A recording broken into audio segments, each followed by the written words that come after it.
आगे कहते हैं, व्यास न कथनी काम की करनी है एक सार।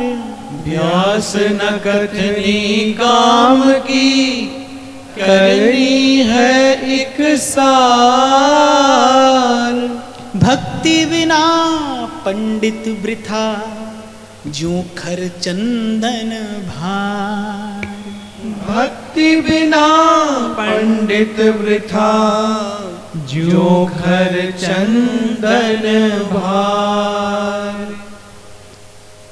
अब बड़ा उचित उदाहरण व्यास जी देते हैं। कहते हैं एक गधे की पीठ पर बोझ लदाओ। अब उस बोझ में ईंट पत्थर हो तो भी बोझ है, उस ईंट पत्थर के स्थान पर कोई चंदन की लकड़ी लाद दे, पर गधे के लिए तो वो बोझ ही है ना। गधे को उससे कोई प्रसन्नता नहीं कि इतना चंदन हमारी पीठ पर लदा है, ना तो उसको उसकी स्वाद से कोई अर्थ है, क्योंकि वो उसके गुण से ही परिचित नहीं है। तो व्यास जी कहते हैं, व्यास न कथनी काम की करनी है एक साथ। आपको स्मरण हो तो जब यहाँ चर्चा का आरंभ हुआ था तो मैंने कबीर जी की 2 पंक्तियां निवेदन की थी। कबीर जी कहते हैं, कहनी कहे सो शिष्य हमारो। वो तो हमसे केवल सीखता है दूर से। कहनी कहे सो शिष्य हमारो और करनी करे सो नाती, पर रहनी रहे सो गुरु हमारो, रहनी के हम साथी। संत की रहनी ही संत को संत बनाती है। भाई रहता कैसे है? जब हमने भक्तमाल की चर्चा आरंभ की थी तो मैंने आपको निवेदन किया था, भाई संसार में रहना कैसे। लोग आर्ट ऑफ लिविंग सीखते हैं, सिखाते हैं जाने, और उसमें क्या क्या करते हैं, पर भाई असली आर्ट ऑफ लिविंग, जीवन जीने की कला तो ये भक्त जानते हैं कि कैसे संसार के सब व्यवहार का निर्वाह करते हुए और एक पतिव्रता स्त्री की भांति सतत ध्यान, चिंतन, स्मरण, भजन करना है। किसका? अपने प्रियतम का, अपने परमेश्वर का। भक्त से सुंदर व्यवहार और कौन निभाता है? प्रभु के नाते वो व्यवहार करता है, सबसे निभा लेता है। और यही भक्ति की शक्ति, यही भक्ति की महिमा है।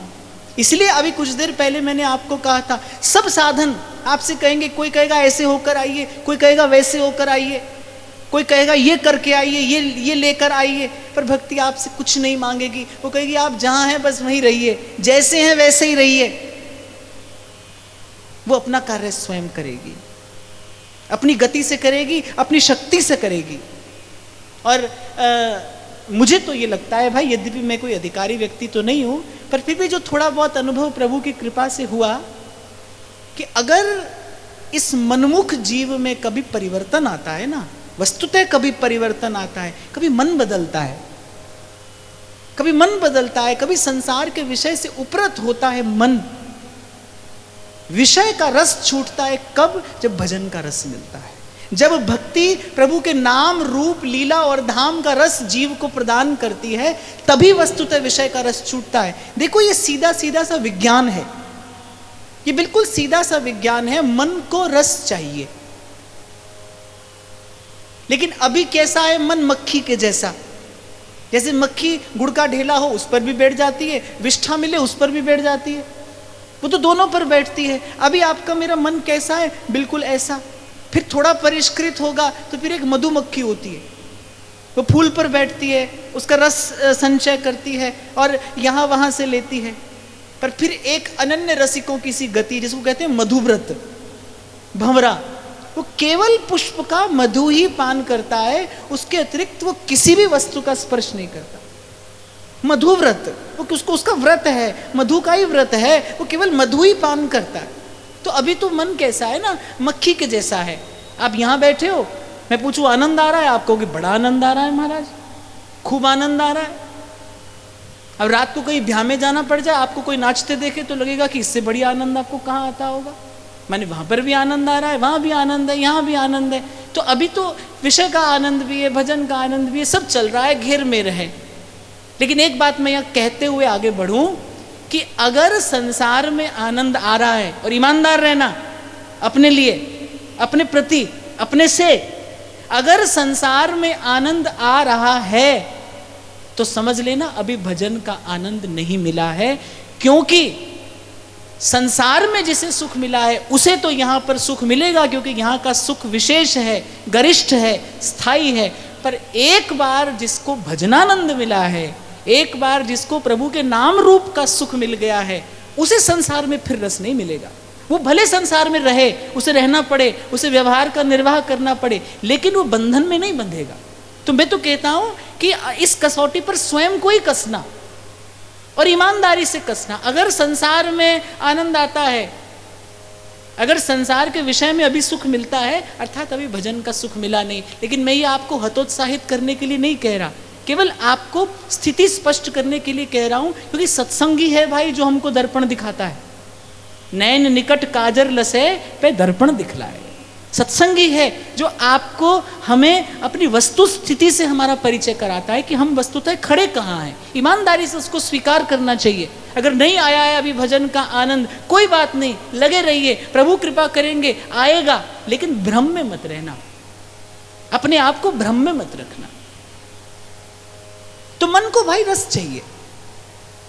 अभी आपने संसार का रस दिया है, मन वो लेता है।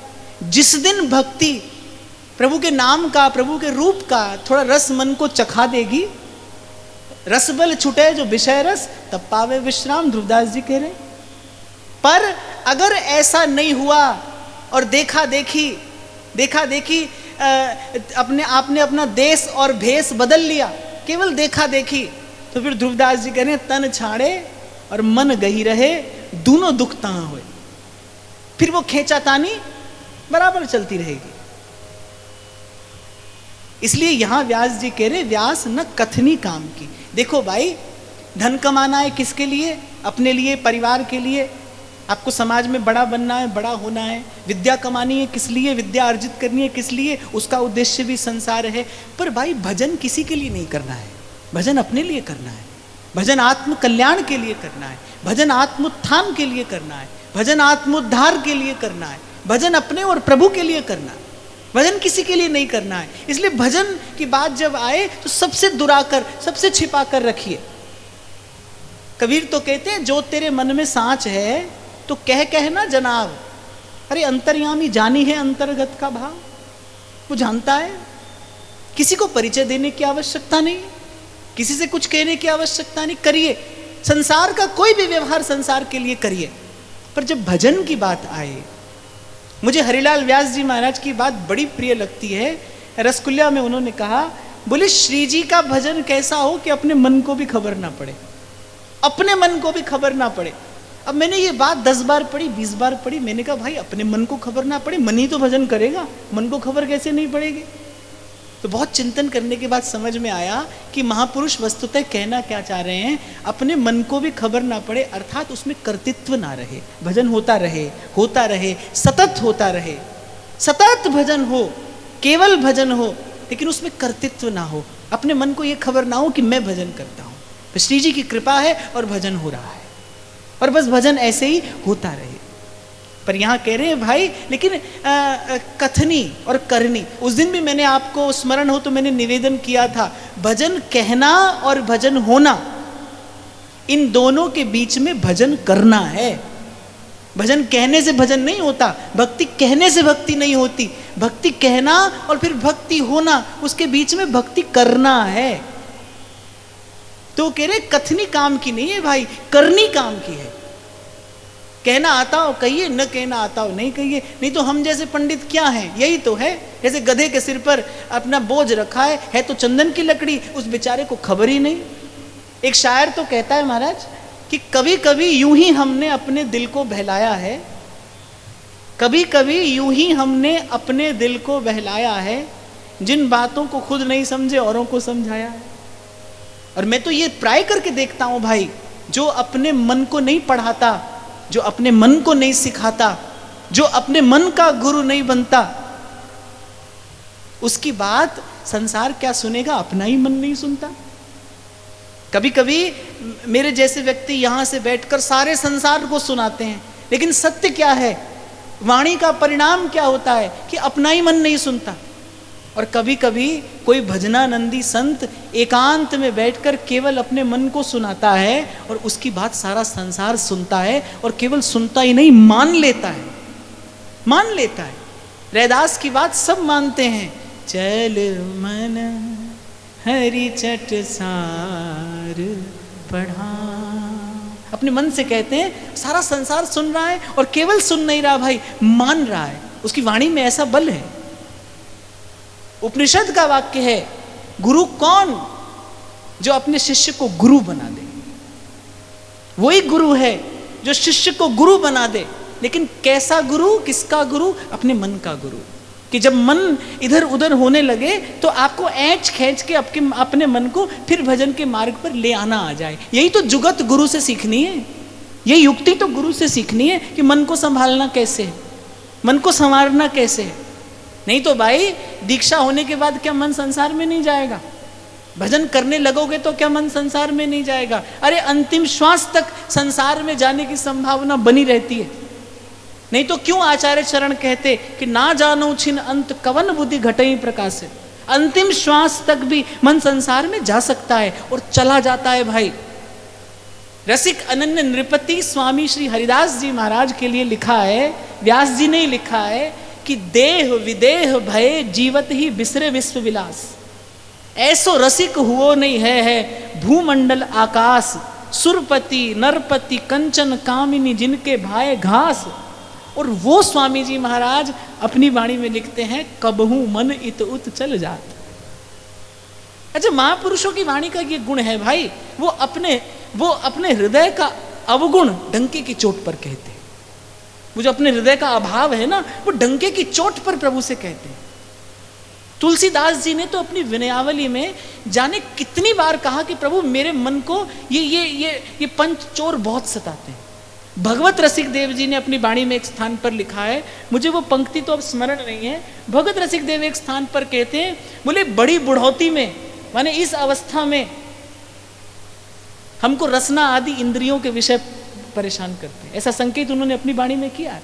तो महापुरुषों की वाणी से ये ज्ञान, ये बोध लेना चाहिए कि भाई भजन के मार्ग पर चलने के बाद, भजन भावना में स्थिर हो जाने के बाद भी भगवान की वो जो दुरत्यया माया है वो कुछ क्षण के लिए अपना प्रभाव दिखा सकती है। हो जाता है कभी कभी ऐसा, कब हूं मन ये तो चल जा। तो बस गुरु से युक्ति क्या सीखनी है कि जब मन इधर उधर जाने को हो तो उस मन को आप फिर पुनः सदमार्ग पर, भजन के मार्ग पर ले। इसे ही कहते हैं अपने मन का गुरु बन जाना। यही अपने मन का गुरु बनना, अपने मन को अपना शिष्य बना लेना। और समर्थ सदगुरु वही है जो अपने शिष्य को युक्ति सिखा दे। सो मैं आपको बार बार निवेदन करता हूं, कभी नाम, कभी रूप, कभी लीला और कभी धाम। मैंने तो उस दिन भी आपको कहा था, जैसे एक चंचल बालक होता है ना, वो हट कर लेता है किसी वस्तु के लिए। अच्छा, माँ कहती है कि अभी इस वस्तु के योग्य हुआ नहीं, लेकिन वो हट कर लेता है। माँ का पल्लू पकड़ता है, हाथ खींचता है, माँ को पीछे से जाकर लिपट जाता है, कभी माँ का कपोल पकड़ लेता है, कभी चिल्ला भी देता है, कभी खींच भी जाता है। फिर अंत में माँ कहती है अच्छा ले और मेरा पीछा छोड़। तो हमारे डोंगरे जी महाराज कहते थे, बोले ऐसे ठाकुर जी के पीछे लग जाइए, कभी तो नाम ही जपिए। और जब नाम जपते जपते कभी आपको ऐसा लगे कि बहुत हो गया तो सन्मुख जाके खड़े हो जाइए, कभी लीला कथा सुन लीजिए, और कभी ऐसे ही वृंदावन धाम में आकर पड़ जाइए। माने प्रभु को स्मरण दिलाते रहिए कि हम पीछे लगे हैं आपके। बार बार वर मांगी हूँ, हर्ष दे हूँ श्रीरंग, पद सरोज अनपायनी, भक्ति सदा सत्संग। कभी मनुहार करिए, कभी मनुहार करिए, और कभी अपने अधिकार का प्रयोग करिए प्रभु से। कहिए प्रभु से, अगर नाथ देखोगे अवगुण हमारे, तो हम कैसे भव से लगेंगे किनारे। अगर नाथ देखो, ये माना अधम है, अपावन पतित है, ये माना अधम है, अपावन पतित है। सब कुछ है लेकिन है भगवन तुम्हारे। हम सब हैं प्रभु, पर हैं आपके। सूरदास जी कहते हैं, निपट निगोड़ो पे दास तिहारो। मैं हूं तो बिल्कुल नीच निकम्मा, पर लोग लेते हैं मेरा नाम तेरे नाम के साथ। अब तो प्रभु दीनानाथ अनाथ का और भला भया संजोग जो अब तारोगे नहीं, तो फिर मेरी हंसी करेंगे लोग, और मेरी हंसी होगी तो साथ में आपकी होगी। मम हृदय भवन प्रभु तोरा, यहाँ आए बसे बहु चोरा।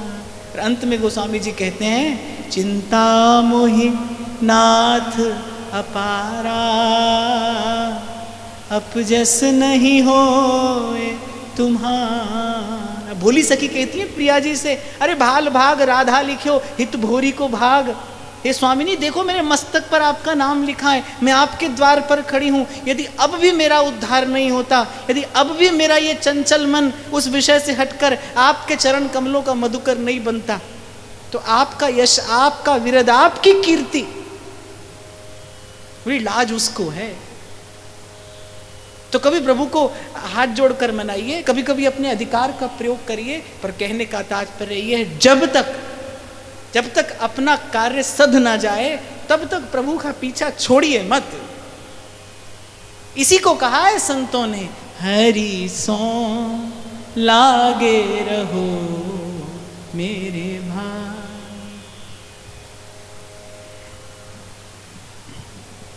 तो बाकी तो व्यास जी ने कहा, भाई भक्ति के बिना सब विद्या बोझ है, और भक्ति के बिना जो विद्या का बोझ लेकर चलता है वो बड़ी शीघ्र थकित हो जाता है।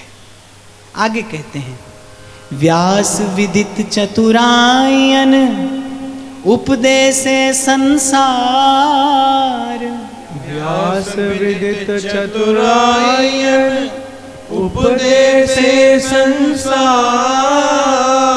करनी नाव चढ़े बिना क्यों कर पावे पार।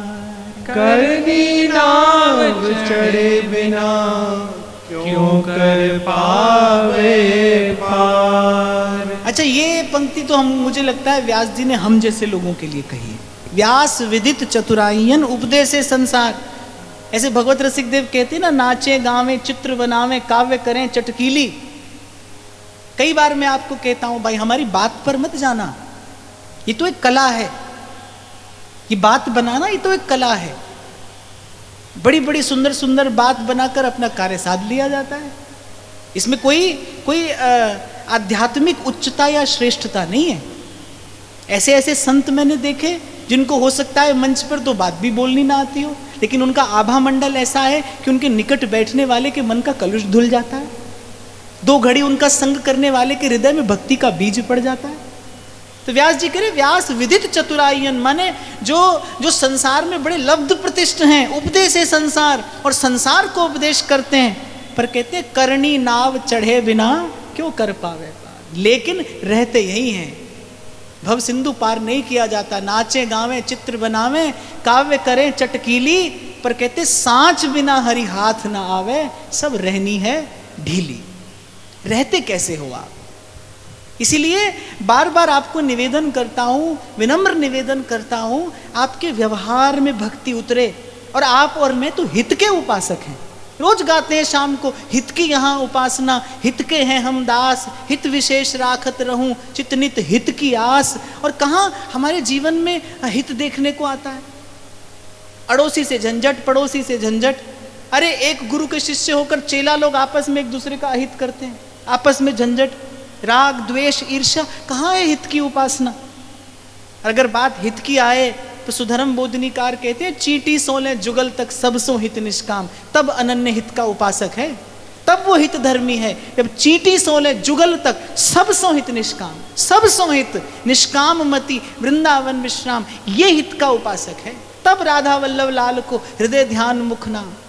और मैं तो कहता हूं, किसी के भी प्रति, जीव मात्र के, प्राणी मात्र के प्रति किसी के भी यदि अभाव, अवहेलना, अवज्ञा या अहित का भाव है तो उपासक नहीं है भाई। इसीलिए संतों ने कहा, खरोई कठिन है भजन ढिग ढरिबो।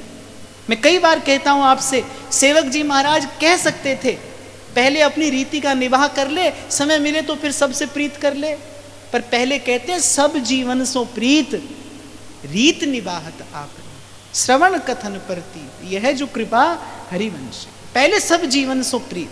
देखो प्रेम करने वाला हृदय जो है ना, एक हृदय जो प्रेम करता है वो एक ही साथ में प्रेम और घृणा दोनों नहीं कर सकता। प्रेमी हृदय प्रेम ही करेगा जब हृदय हितमय होगा, जब भाव हितमय होगा। जिसको नागरीदास जी ने कहा, जब लग सहज न बदलई और फुरे न जहां तहां भाव, पंथ पावनो कठिन है कीजे कहा बना। जब तक स्वभाव हितमय ना हो जाए, जो भक्ति अभी भाव में है वो भक्ति आपके स्वभाव में आ जाए, आपकी करनी रहनी में आ जाए। क्या होती है संत की रहनी, क्या है एक रसिक उपासक की रहनी। गोस्वामी श्री रूपलाल जी महाराज के जीवन का प्रसंग है कि जब राजा जयसिंह के उस राज आज्ञा के कारण श्री गोस्वामी जी को 20 साल वृंदावन से बाहर रहना पड़ा। चोरी चोरी राधा वल्लभ लाल का कभी दर्शन करने आते थे। अपार कष्ट सहा महाराज, 20 साल अपार कष्ट सहा। धाम से, इष्ट से, शारीरिक रूप से उनको दूर रहना पड़ा। कितनी व्याकुलता पीड़ा उस हृदय ने सही होगी। लेकिन इलाहाबाद में जलांजलि दी उन्हीं गोस्वामी जी महाराज ने, उसी राजा को जिसकी आज्ञा के कारण इतना अपार कष्ट सहा। जब उनके शिष्य ने आकर उनसे कहा कि आपके मार्ग का कंटक हट गया, राजा जयसिंह भगवान के धाम को चले गए, अब आप वृंदावन चलने में स्वतंत्र हो, तो गोस्वामी जी बड़े दुखी हो गए, बड़े दुखी हो गए। उसी समय गंगा जी का जल अंजलि में लिया और राजा के निमित्त जलांजलि निवेदन की। वो जो शिष्य था उसका नाम था राव गुजर। उसने कहा, ये आप क्या करते हैं? उस राजा की उस आज्ञा के कारण आपको 20 वर्ष अपार कष्ट सहना पड़ा और आप उसी के निमित्त जलांजलि देते हैं। और गोस्वामी जी क्या उत्तर देते हैं, सुनो राव, दुख सुख अपकृत ही पाइए, काहू को ना दोष न मन पछताइए। दुख सुख तो जीव अपने प्रारब्ध से पाता है, किसी का दोष नहीं है। पर हिंदू धर्म न रक्षक जग वैसोवियो, हम हरि इच्छा मान दोष काहू न दियो। लेकिन हिंदू धर्म की रक्षा करने वाला ऐसा राजा चला गया, इस बात का हमें कष्ट बहुत है, इस बात की हमें पीड़ा बहुत है। आप देखिए उस समय भी उनकी दृष्टि कहाँ है? उस राजा के गुण पर है कि हिंदू धर्म न रक्षक जग वैसोवियो। ये है रसिक संत की रहनी, ये है एक हित का उपासक। इसे कहते हैं हित उपासना, ये हित का उपासक है। इसीलिए आपसे उस दिन निवेदन कर रहा था, भाई वस्तु ना हो उसको स्वीकार करिए कि नहीं है, लेकिन है तो नहीं और आपको लगता है उस भ्रम में न रहना। अभी तो हित का घर बड़ी दूर है। ये तो सौभाग्य है आपका मेरा कि इस पथ पर आपका मेरा पग पड़ गया है। मैं तो सदा स्मरण करता रहता हूँ श्री जी की उस कृपा की, वो कृपा की बयार आपको मुझे उड़ाकर यहाँ ले आई है। ये आप पर मुझ पर भारी कृपा हुई है, विशेष कृपा हुई है, अहेतु की कृपा हुई है। पर इस कृपा की संपत्ति को बढ़ाना अब आपको और मुझे है। तभी हित की उपासना है भाई, जब सर्व के प्रति हित का भाव हो, समभाव हो, सद्भाव हो। तो भाई कथनी काम की नहीं है, करनी काम की है, रहनी काम की है। आगे कहते हैं, व्यास विवेकी संत जन कहनी रहनी में एक। व्यास विवेकी संत जन कहनी रहनी में एक। कहनी कहें करनी करें जो पाथर की रेख। कहनी कहे करनी करे जो पाथर की रेख। श्री टटिया स्थान के एक श्री महंत जी, शायद श्री भगवान दास जी महाराज, उनका नियम था कि जो भी भेंट में आता था वो संध्या होते से पहले उसको खर्च कर देते थे, रात्रि संचय करके अपने पास नहीं रखते थे। कहते एक बार संध्या के समय सूर्यास्त होने को था, किसी भावुक भक्त ने आकर एक शुद्ध मोती, बड़ा अमूल्य मोती था, वो श्री महंत जी को श्री ठाकुर जी के निमित्त भेंट किया। अब मन में विचार किया कि भाई हमारा तो रात्रि कुछ भी संचय करके रखने का नियम नहीं है। अच्छा, और सेवक का कर्तव्य क्या होता है कि जो वस्तु आई है उसका सदुपयोग भी होना चाहिए, जो आई है वस्तु उसका सदुपयोग भी हो। और मैं तो समझता हूँ कि साधन का सदुपयोग साधु ही कर सकता है। लोकहित में अगर करना चाहे तो वही कर सकता है। तो उन्होंने मन में विचार किया कि भाई इसका क्या करें, रख तो सकते नहीं। अब भाई मन तो छोटा सा मार्ग चाहता है, बस थोड़ा सा मार्ग आप उसको दे दो, वो अपना कार्य बना लेगा, वो अपना कार्य साध लेगा। तो उन्होंने क्या किया, उस मोती की भस्म तैयार कराई, पान की बीरी में श्री प्रियालाल को भोग निवेदन किया और सब साधु संतों को उसका प्रसाद बांट दिया। पर कहनी रहनी में एक। श्री ध्रुवदास जी ने व्यास जी का गुण गाया है तो क्या कहकर गाया है, कहनी करनी कर गयो एक व्यास इहि कान, लोक वेद तज के भजे श्री राधा वल्लभ लाल। और एक और बात मैं आपको निवेदन करूं, संत का तो होना ही इस संसार में उत्सव के जैसा है, पर वस्तुतः जो परिवर्तन ला सकता है वो संत वही है जो वस्तुतः रहनी से रहता है। मैंने आपको पूर्व भी कहा, फिर कह रहा हूं भाई, हमारे जैसे कहने वाले आपको बहुत मिलेंगे। आप एक खोजिए आपको 100 मिलेंगे, आप एक ढूंढिए आपको 100 मिल जाएंगे। पर भक्त और भक्ति का वस्तुतः दर्शन बड़ा दुर्लभ है। रहनी वाला कोई मिले जो कहे वो करे, अपनी कहनी रहनी में एक हो। और एक और बात मैं आपको निवेदन करूं, आपके शब्द में, आपकी वाणी में ऊर्जा शक्ति तभी आती है जब आप अपने वचन के अनुरूप आचरण करते हैं। आप जो कहते हैं उसका प्रभाव तभी है जब वो बात आपके आचरण में है, वो बात आपके जीवन में है। क्षमा करना बाप, कभी भी उपदेश का प्रभाव नहीं होता, आचरण का प्रभाव होता है। परिवर्तन उपदेश से नहीं आता भाई। टीवी खोलो, सुबह से शाम तक उपदेश ही उपदेश चल रहा है, सब धर्म का ही उपदेश कर रहे हैं, पर कोई परिणाम देखने में नहीं आता। और मैंने कहा कभी कभी कोई संत मौन रहता है, कुछ नहीं कहता, लेकिन उसके पास रहने वाला व्यक्ति बस देखते ही देखते उसका जीवन बदल जाता है, उसे भजन का रंग लग जाता है, उसके विषय का रस छूट जाता है। ये इतनी बड़ी घटना घट जाती है। कई बार सुनाया करता था मैं आपको कि मुझसे एक बार किसी ने पूछा कि आपने महाराज कभी कोई चमत्कार देखा है अपनी आंख से? तो मैंने कहा जन्म जन्म का सोया मनुआ और किसी का शब्द सुन के जाग जाए, ये जन्म जन्म से विषय में लिप्त रहने वाला मन उस विषय को छोड़कर हाथ में माला लेकर हरि का भजन करने लगे, इससे बड़ा चमत्कार और क्या होता है। और ये चमत्कार भाई हमने संतों की कृपा से खूब देखा है, बार बार देखा। अरे ये विषय से वासित मन भजन में लग जाए, इससे बड़ा चमत्कार क्या है। कभी आपका मन करे कि अरे छोड़ो संसार का प्रपंच, रे मन वृंदावन चल बसिए, रे मन वृंदावन चल बसिए, रसिक लाडले राधा वल्लभ रूप जाल चल फसिए, रे मन वृंदावन चल। कभी मन में आए ना ऐसी उमंग तो सोचना आपके जीवन में भी हो गया चमत्कार। ये किसी संत का किया चमत्कार ही है भाई, ये अपने किए से नहीं होता। जब ऐसा मन करे ना कि भी 2 घड़ी माला जप लें, श्री जी का दर्शन कर लें, आज तो श्री जी का विशेष श्रृंगार कर लें, आज तो श्री जी को ऐसा सुंदर भोग लगा दें, आज 2 पद गा के श्री जी को सुना दें, जब ऐसी उमंग मन में आए समझना चमत्कार हो गया आपके जीवन में भी। वो घटना घट गई, हो गई ये संत की कृपा, तभी होता है ऐसा। ये शुभ लक्षण तभी आते हैं जीवन में। पर कोई करने वाला संत हो, कोई रहने वाला संत हो।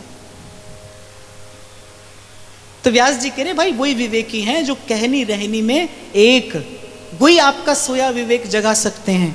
और कहनी कहें करनी करें जो पाथर की रेख। मैंने कहा ना कि मन को थोड़ा सा भी मार्ग आपने दिया तो वो अपना बहुत बड़ा रास्ता बना लेगा।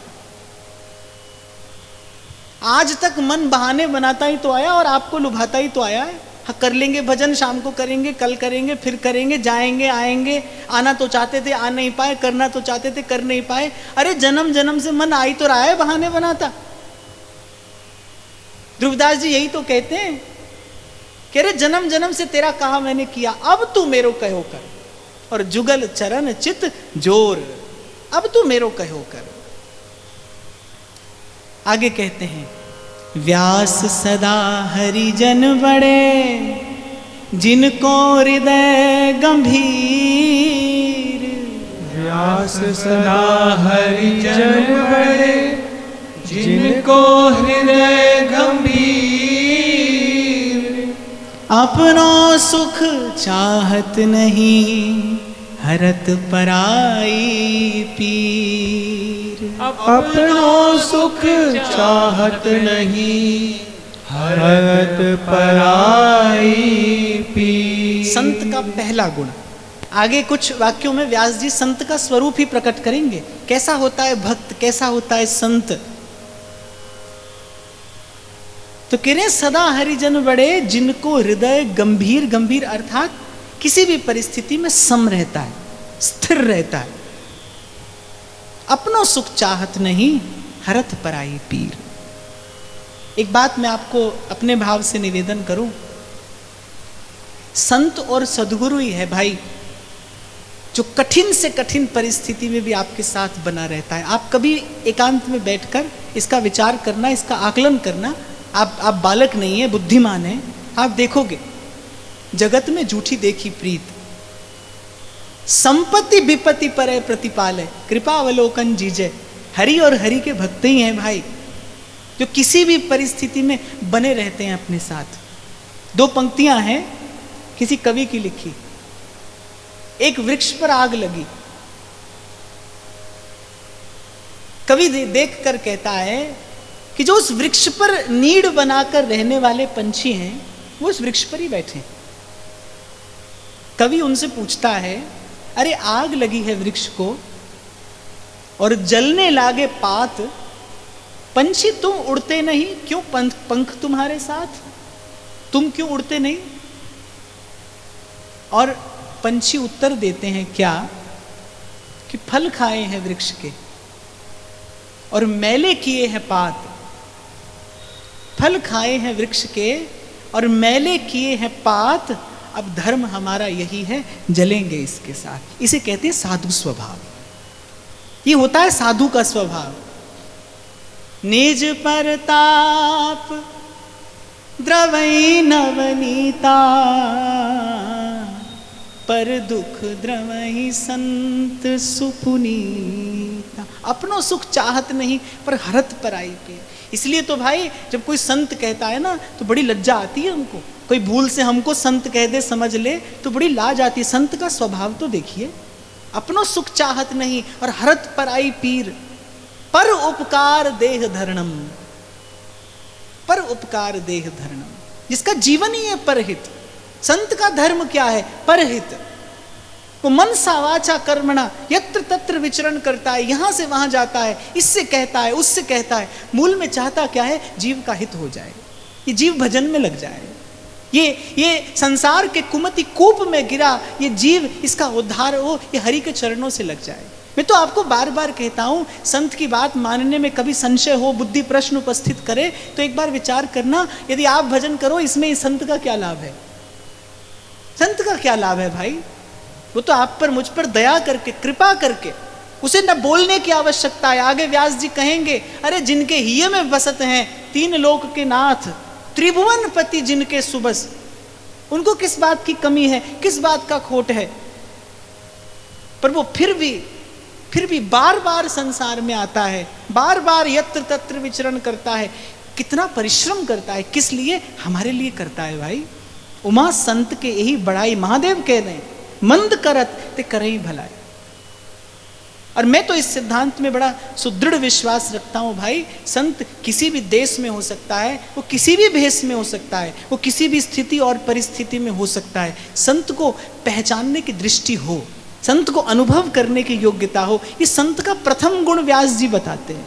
व्यास सदा हरिजन बड़े, जिनको हृदय गंभीर, अपनों सुख चाहत नहीं, हरत पराई पीर। आगे कहते हैं, व्यास बड़े हरि के जना, सदा रहत भरपूर। व्यास बड़े हरि के जना, सदा रहत भरपूर। खात खवावत घटत नहीं, जो समुद्र के पूर। खात खवावत घटत नहीं, जो समुद्र के पूर्ण। भगवत रसिक देव जी ने तो एक छप्पई लिखा है, मैं कल स्मरण करके आऊंगा। वो कहते हैं कौन बड़ा है, धरती बड़ी है, नहीं आकाश बड़ा है, फिर उससे बड़ा कौन है, उससे बड़ा कौन है, सबसे बड़े कौन है, भगवान है। बोले नहीं, भगवान से भी बड़े भगवान के भक्त हैं जो भगवान को अपने हृदय में धारण किए रहते हैं। बड़ा कौन है, हरि के जन बड़े हैं। जो अभी कुछ देर पूर्व मैं आपको निवेदन कर रहा था, भाई न तो रूप से कोई बड़ा होता है, न जाति से कोई बड़ा होता है, न कुल से कोई बड़ा होता है। दृष्टि उठाकर देखिए, हर कुल में भक्त भी हुआ है, अभक्त भी हुआ है, हर कुल में, चाहे वो असुरों का कुल ही हो क्यों ना हो। जिस कुल में हिरण्यकश्यप जन्म लेते हैं, उसी कुल में प्रहलाद का भी जन्म होता है, उसी पिता से प्रहलाद जन्म ले लेते हैं। हर कुल में भाई भक्त भी जन्मा है, अभक्त भी जन्मा है। न जाति से, कुल से, न रूप से, न गुण से कोई बड़ा नहीं होता भाई। हरि की भक्ति से जीव बड़ा होता है, बड़े का भजन करने से कोई बड़ा होता है। जो सबसे बड़ा है उसके साथ लग जाने से कोई बड़ा होता है। कबीर कहते हैं ना कि चलती चाकी देख के दिया कबीरा रोए, और दो पाटन के बीच में साबत बचा न कोय। और कबीर के पुत्र कमाल कहते हैं, अरे चाकी चाकी सब कहे, कीली कहे न कोय। जो कीली से लग रहे वाको बाल न बाका होए। जो इनके चरणों से लग जाता है ना भाई, वही बड़ा होता है।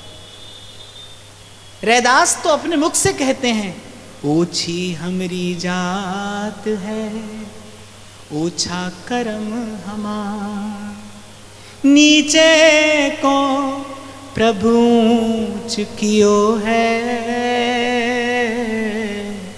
कह रैदास विचार। नीचे को प्रभु ऊंच किया है, नीचे ऊंच करे मेरा गोविंद, काहू पे न डरे सिलाल, तुद बिन कौन करे। एक बात बताओ, मैं यहाँ पर आपको ये थोड़ी देर सुनाने आता हूँ कुछ प्रभु की कथा। ये कथन श्रवण के लिए आप में यहाँ बैठते हैं। मैं यहाँ पर बैठकर आपको किसी बहुत बड़े आदमी के बारे में बताना शुरू कर दूँ, उसके पास इतनी संपत्ति, इतनी गाड़ी है, इतना बैंक में रुपया रखा, इतना तिजोरी में रखा, ऐसा घर, ऐसा नौकर, आप सुनना चाहोगे? आप बोलोगे अरे हमको क्या लेना देना है। किसकी चर्चा होती है यहाँ से?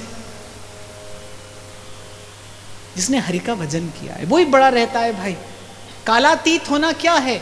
अर्थात समय, जिसका नाम, जिसकी महिमा मिटा ना सके, वही कालातीत है। वही माया और प्रपंच से परे है कि भगवान की माया भी जिसे धूल में न मिला सके।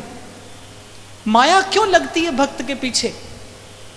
एक ही तो कारण है, क्योंकि वो ये जानती है यदि इसने प्रभु को पाया तो ये मेरे सर पर पैर रखकर भगवान के धाम को जाएगा।